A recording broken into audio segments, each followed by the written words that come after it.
ಗೋವಾದಲ್ಲಿ ಟೀ ಕುಡಿಯೋಕ್ಕೆ ಜಾಗ ಸಿಗೋದು ಬಹಳ ಕಷ್ಟ, ಬಹಳ ಅಪರೂಪ. ಆದರೆ ಕೆಲವು ಜಾಗಗಳು ಈ ಥರದ್ದು, ಇವಾಗ ನಾನು ನಿಂತಿರೋ ಕಡೆ ಇರುತ್ತೆ, ಅಲ್ಲಿ ಅದ್ಭುತವಾದಂತಹ, ನಿಮ್ಗೆ ಅದೃಷ್ಟ ಇದ್ದರೆ ಜಿಲೇಬಿ ಸಿಗುತ್ತೆ, ಯಾವಾಗಲೂ ಬಿಸಿ ಬಿಸಿ ಸಮೋಸ ಸಿಗುತ್ತೆ. ಇಲ್ಲೇನಿತ್ತು ಗುರು ಯಾಪಕ್ಕೆ ಯಾವ್ದ ಕಾಂದ? ಹಾಂ, ಇಲ್ಲಿ ಈರುಳ್ಳಿ ಪಕೋಡ ಇತ್ತು, ಖಾಲಿ ಆಗ್ಬಿಟ್ಟದೆ.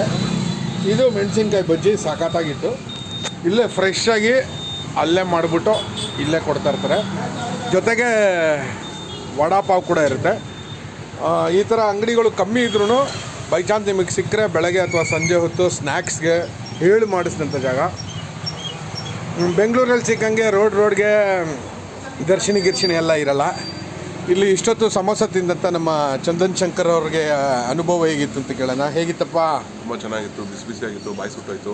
ಏನೋ ಬಾಯಿ ಸುಡೋ ಥರ ಇದೆ. ಸುಡೋ ವೆದರಲ್ಲಿ ಸುಡೋದನ್ನು ತಿನ್ನಬೇಕು ಅಂದರೆ ಇಲ್ಲಿ ಬರಬೇಕು. ಆದರೆ ಇವತ್ತು ಮಳೆ ಬರ್ತಿರೋದ್ರಿಂದ ನಾನು ಎಷ್ಟೋ ತಿಂತಾ ಇದ್ದೆ. ನೋಡಿ ಎಂಥ ಅದ್ಭುತವಾದ ವೆದರು. ಮಳೆ ಜಿಟ ಅಂತ ಇದೆ. ವಾಸ್ಕೋದಲ್ಲಿ ಏರ್ಪೋರ್ಟ್ ಹತ್ರ ಬೇರೆ ಇದ್ದೀವಿ.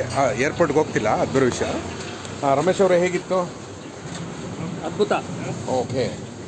ಗೋವಿಂದ್ ಅವರೇ ಹೇಗಿತ್ತು? ಚೆನ್ನಾಗಿತ್ತು. ನೆಕ್ಸ್ಟು ಈರುಳ್ಳಿ ಪಕೋಡ ಬರುತ್ತೆ, ಅದು ತಿನ್ಬಿಟ್ಟು ಹೇಳ್ತೀನಿ ಹೆಂಗಿದೆ. ಓಹ್ ನೋಡ್ರಿ, ನಮ್ಮ ಬಿಜಾಪುರ ಮಾಮ ಗೋವಿಂದ್ ಅವರು ಈರುಳ್ಳಿ ಪಕೋಡ ಕೇಳ್ಬಿಟ್ಟಿದ್ದಾರೆ, ನಂಗೆ ಗೊತ್ತೇ ಇಲ್ಲ. ಸರಿ, ನಾವು ಈರುಳ್ಳಿ ಪಕೋಡ ಎಲ್ಲ ಎಂಜಾಯ್ ಮಾಡ್ತೀವಿ. ನೀವು ಗೋವಾಗೆ ಬಂದಾಗ ಈ ಥರ ಚಿಕ್ಕ ಅಂಗಡಿಗಳಲ್ಲಿ ಟೀ ಮತ್ತು ಬೋಂಡನ ಸವಿಯುವುದನ್ನು ಮರೆಯಬೇಡಿ. Thank you, bye.